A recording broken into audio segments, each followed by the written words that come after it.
I'm Erin Burnett. Out front tonight, the breaking news. A dramatic scene in the heart of New York City. A man scaling Trump Tower, threatening to go all the way to the top of the 58-story skyscraper. Just moments ago, a dramatic scene. Police grabbing him, pulling him into the building, ending the standoff. And let's just watch this amazing video. This is as they're reaching outside the window that they've broken up. He's trying to pass by. As you can see, he's grabbing on, trying not to come in, as they forcefully pull him into the building, still fighting with him there. This man had been climbing for 3 hours, nearly 3 hours, up the glass facade of this building from the 5th floor all the way north of the 20th floor. At first, police had been trying to talk him into giving up. He indicated he had no intention of doing any such thing, so then they suddenly grabbed him and dragged him through a window that was on the 21st floor. Now, the stunt mesmerized New Yorkers, and frankly, people around the world were watching this, but on 5th Avenue below, a standstill, thousands watching, traffic completely tied up throughout the stunt. We're covering the story from every angle, including the all-important motive of this bizarre scene. Bryn Gingras begins our coverage out front on the scene in Midtown New York. Bryn.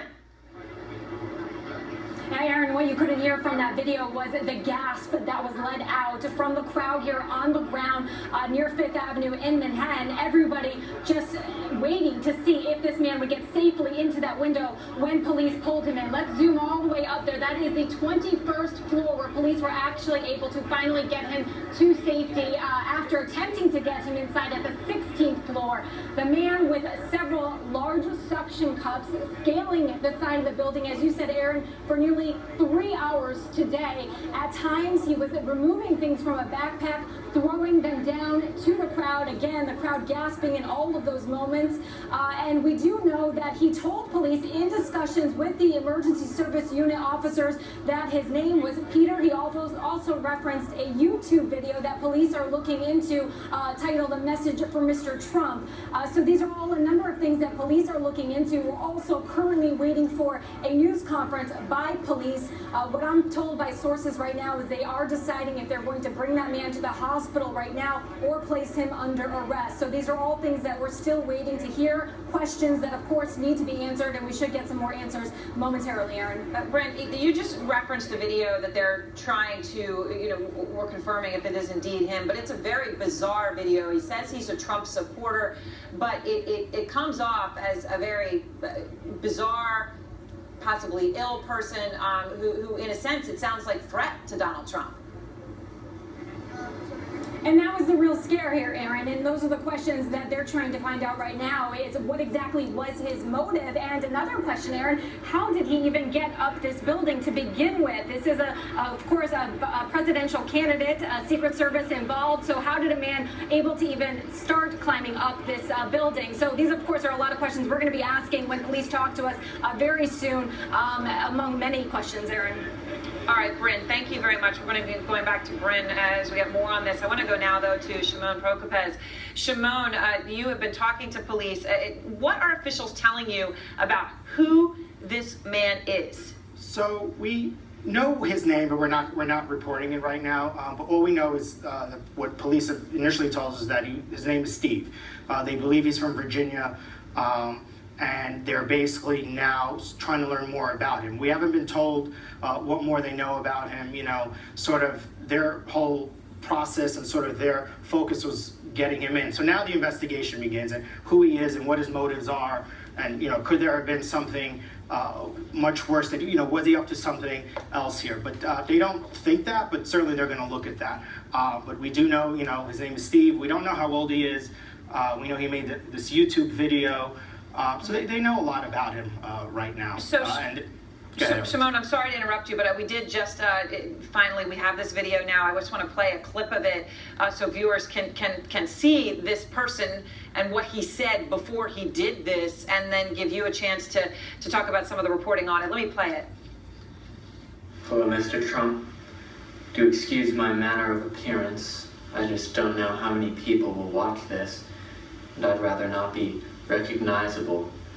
I'm an independent researcher seeking a private audience with you to discuss an important matter. I guarantee that it is in your interest to honor this request. Believe me, if my purpose was not significant, I would not risk my life pursuing it. The reason I climbed your tower was to get your attention. If I had sought this via conventional means, I would be much less likely to have success because you are a busy man with many responsibilities. I'll get my contact information to your campaign. Shimon, as you hear him speaking, I mean, this is a pretty threatening, sinister thing.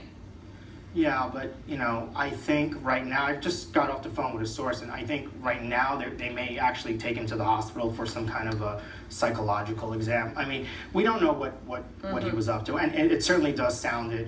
But, I mean, this guy clearly knew what he was doing, right? So he had some planning, and, you know, who knows if he's done this before. But, yeah, no, it certainly sounds sinister, the way he's speaking. He looks kind of, you know, with what he's wearing, it looks threatening. So definitely they're gonna take a hard look at this and try and make sure that he wasn't up to something, you know, something else. All right, well, Shimon, please stay with me. I want to bring into the conversation now Jerry Iorio, who was outside Trump Tower as this was happening. Michael Cohen, Executive Vice President of the Trump Organization, also joins me. And Grayson Schaefer with Outside Magazine is also with us as well. Jerry, let me start with you. You work right there. What can you tell us? What did you see happening?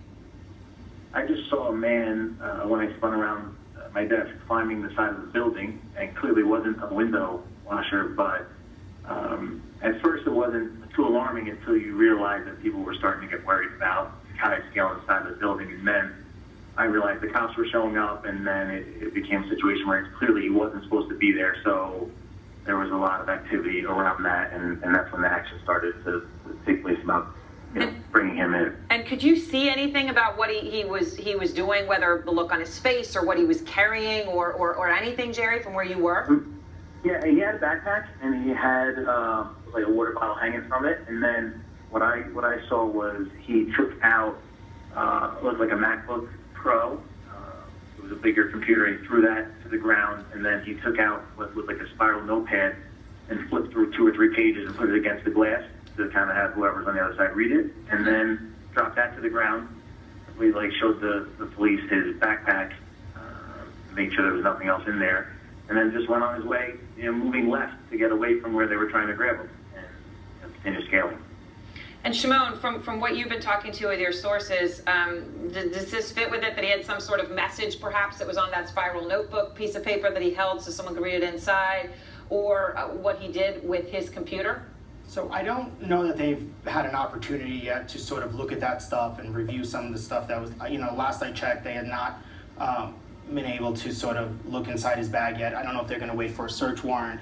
There's all these other things that they need to do before they start searching someone's, stuff, I guess. I don't yet know anything about this notebook or what was on the computer. So I think, as the night goes on, we'll probably learn more about that, probably, fairly quickly. So that I don't know. I think the point now is really, they're really trying to learn more about him. And I think the other thing, Aaron, here is that they really need to figure out how this happened. I mean, this should not have happened. And that building is pretty secure. They do need to balance this whole idea where people can freely enter that building, because it does have retail stores and coffee shops and a restaurant, but this should not have happened. And I think that's going to be their big concern now, is going to be, how the hell did this happen? Well, and that is the question, Michael Cohen, you've got to have, is how the hell did this happen? Well, clearly the guy came to the building within which to scale the side, came with all the paraphernalia necessary. I don't know that he did start on the 5th floor. I've heard that myself. So the report is that he started on the 5th floor. And if that's in fact true, patio. Then at the end of the day, it's a very large patio area. Mm-hmm. He clearly went to the corner, and before anybody was able to approach him, he was already high enough that he was unreachable. I mean, the police were there virtually most of the day, and I do want to say thank you to New York's finest for doing a great job making sure this guy didn't get hurt. There's definitely something mentally wrong with him. Well, you saw that clip.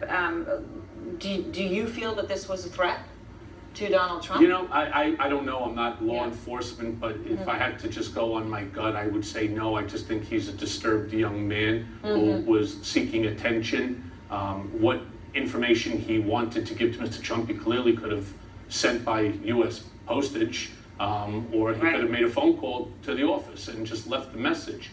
He didn't need to pull this dangerous and ridiculous stunt. caused a tremendous amount of traffic between 56, 57th Street, It Fifth really Avenue. shut down a big part of New York City. During Yes. rush hour. So Jerry, when you talk about that piece of paper from the spiral notebook that he held up for someone to read, when you talk about the MacBook, did anyone tell you anything about what it might have said or any sort of interaction he had with anyone on the inside of the building at that time?